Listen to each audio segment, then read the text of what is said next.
আজকে সকালের খবরে হ্যাঁ আপনি ঝিনাইদহ এক এমপি বুঝেন নি হ্যাঁ এই 17 বছর আমলি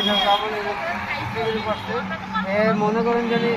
ঝিনাইদহর মানুষ নিরহ মানুষের গরিব মানুষের সম্পদ জোর জবর করে আইন না বিশাল বড় একটা পার্ক করছে, চিড়িয়াখানা করছে, এরপরে আপনি সরকার আসাইয়া পার করছে যার যার সম্পদ তাড়াতাড়ি ফেরত দেবে।